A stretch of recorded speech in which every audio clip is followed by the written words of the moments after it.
ದಿನಕ್ಕೊಂದು ದೈವವಾಕ್ಯ.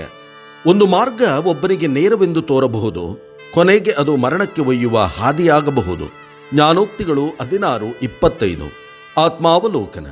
ಮಾನವ ಗ್ರಹಿಕೆ ಸೀಮಿತವಾದದ್ದು, ನಿಜವಾದ ಬುದ್ಧಿವಂತಿಕೆಯು ದೈವಿಕವಾದದ್ದು.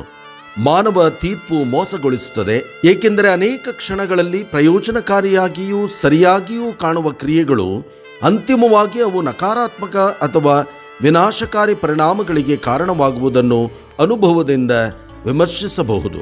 ಮಾನವರು ತಮ್ಮದೇ ಆದ ಗ್ರಹಿಕೆಗಳು, ಆಸೆಗಳು ಮತ್ತು ಸೀಮಿತ ತಿಳುವಳಿಕೆಯ ಆಧಾರದ ಮೇಲೆ ನಿರ್ಧಾರಗಳನ್ನು ತೆಗೆದುಕೊಳ್ಳುವ ಪ್ರವೃತ್ತಿಯನ್ನು ಹೊಂದಿರುತ್ತಾರೆ. ತಕ್ಷಣದ ಫಲಿತಾಂಶಗಳು ಆಕರ್ಷಕವಾಗಿದ್ದರೂ ದೀರ್ಘಕಾಲೀನ ಪರಿಣಾಮಗಳು ಹಾನಿಕಾರಕವಾಗಬಹುದು ಮತ್ತು ವಿನಾಶ ಅಥವಾ ಆಧ್ಯಾತ್ಮಿಕ ಸಾವಿಗೆ ಕಾರಣವಾಗಬಹುದು. ದೇವರ ಜ್ಞಾನಕ್ಕಿಂತ ಮಾನವ ಜ್ಞಾನಕ್ಕೆ ಆದ್ಯತೆ ನೀಡುವುದು, ದೇವರ ಜ್ಞಾನವನ್ನು ಹುಡುಕದೆ ಮಾನವ ಬುದ್ಧಿಶಕ್ತಿ ಮತ್ತು ತಾರ್ಕಿಕತೆಯನ್ನು ಮಾತ್ರ ಅವಲಂಬಿಸುವುದು ದೋಷಪೂರಿತ ನಿರ್ಧಾರಗಳಿಗೆ ಕಾರಣವಾಗಬಹುದು.